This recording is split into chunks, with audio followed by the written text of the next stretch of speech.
रामकृष्ण परमहंस। रामकृष्ण परमहंस भारत के प्रसिद्ध संत में से एक है। उन्हें परमहंस की उपाधि मिली थी। दरअसल परमहंस एक उपाधि है। यह उन्हीं को मिलती है जिनमें अपनी इंद्रियों को वश में करने की शक्ति हो, जिनमें असीम ज्ञान हो। यही उपाधि रामकृष्ण जी को प्राप्त हुई और वे रामकृष्ण परमहंस कहलाए। हालांकि रामकृष्ण जी के परमहंस उपाधि प्राप्त करने के पीछे कई कहानियाँ हैं। स्वामी विवेकानंद जी के गुरु थे रामकृष्ण परमहंस। रामकृष्ण परमहंस जी एक महान विचारक थे जिनके विचारों को स्वयं विवेकानंद जी ने पूरी दुनिया में फैलाया। रामकृष्ण परमहंस जी ने सभी धर्मों को एक बताया। उनका मानना था कि सभी धर्मों का आधार प्रेम, न्याय और परहित ही है। उन्होंने एकता का प्रचार किया। रामकृष्ण परमहंस जी का जन्म सन 1836 में हुआ था। यह एक ब्राह्मण परिवार से थे। इनका परिवार बहुत गरीब था, लेकिन इनमें आस्था, सद्भावना एवं धर्म के प्रति अपार श्रद्धा और प्रेम था। रामकृष्ण परमहंस जी के विचारों पर उनके पिता की छाया थी।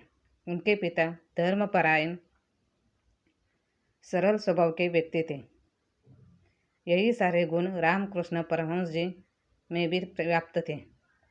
उन्होंने परमहंस की उपाधि प्राप्त की और मनुष्य जाति को अध्यात्म का ज्ञान दिया।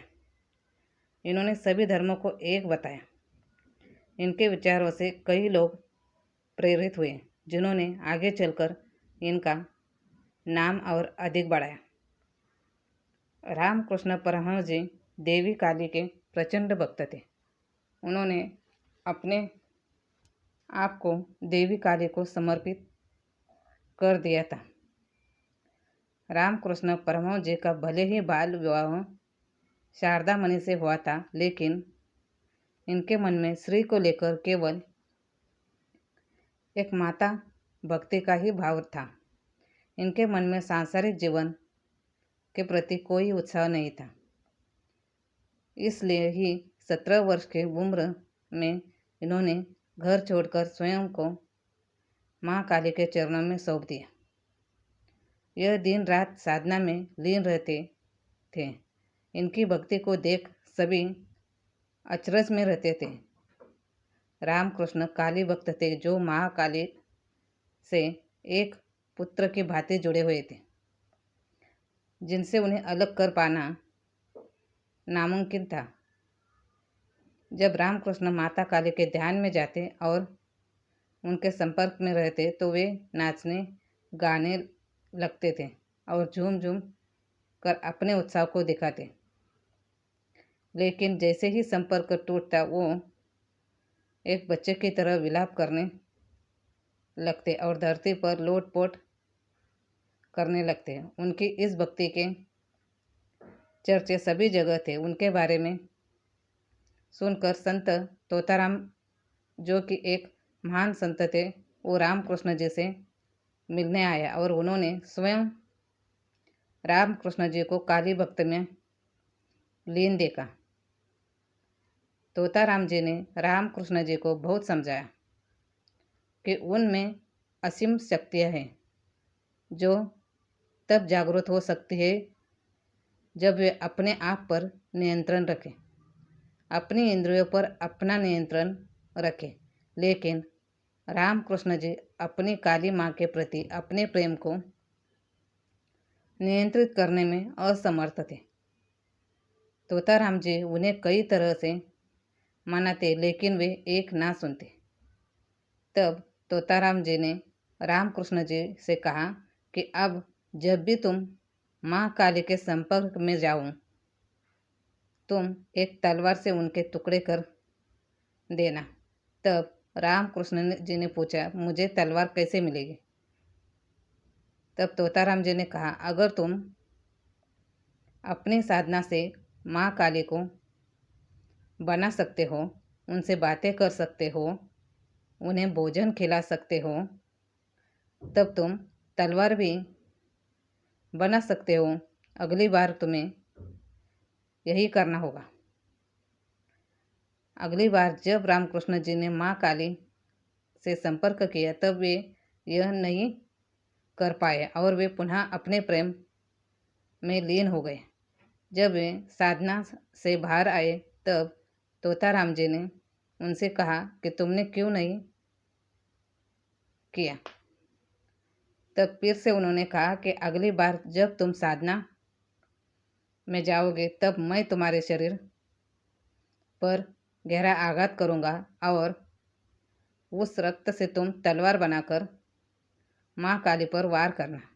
अगली बार जब रामकृष्ण जी साधना में लीन हुए तब तोताराम जी ने रामकृष्ण जी के मस्तक पर गहरा आघात किया, जिससे उन्होंने तलवार बनाई और माँ काली पर वार किया। इस तरह संत तोताराम जी ने रामकृष्ण जी को अपनी इंद्रियों पर नियंत्रण करना सिखाया और तब से संत तोताराम जी रामकृष्ण जी के गुरु हो गए। रामकृष्ण जी ने कई सिद्धियों को प्राप्त किया था, अपनी इंद्रियों को अपने वश में किया और एक महान विचारक एवं उपदेशक के रूप में कई लोगों को प्रेरित किया। उन्होंने निराकार ईश्वर की उपासना पर जोर दिया, मूर्ति पूजा को व्यर्थ बताया। उनके ज्ञान के प्रकाश के कारण ही इन्होंने नरेंद्र नाम के साधारण बालक जो कि अध्यात्म से बहुत दूर तर्क में विश्वास रखने वाला था, उनको अध्यात्म का ज्ञान कराया, ईश्वर की शक्ति से मिलन करवाया और उसे नरेंद्र से स्वामी विवेकानंद बनाया। राष्ट्र को एक ऐसा पुत्र दिया जिसने राष्ट्र को सीमा के परे सम्मान दिलाया, जिसने युवा वर्ग को जगाया और रामकृष्ण मिशन की स्थापना कर देश जागरूकता का अभियान चलाया और अपने गुरु को गुरु भक्ति दी। रामकृष्ण परमहंस जी को गले का रोग हो जाने के कारण इन्होंने सन 1886 को अपने शरीर को छोड़ दिया और मृत्यु को प्राप्त हुई। इनके अनमोल वचनों में कई महान व्यक्तियों को जन्म दिया,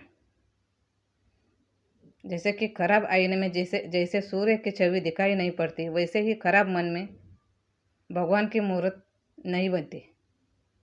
धर्म सभी समान है, वे सभी ईश्वर प्राप्ति का रास्ता दिखाते हैं। अगर मार्ग में कोई दुविधा न आए तब समझना कि राह गलत है।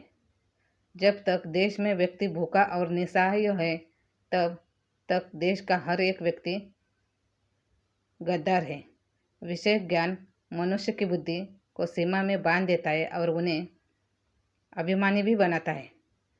रामकृष्ण परमहंस के कई ऐसे अनमोल वचन है जो मनुष्य को जीवन का सही मार्ग दिखाते हैं।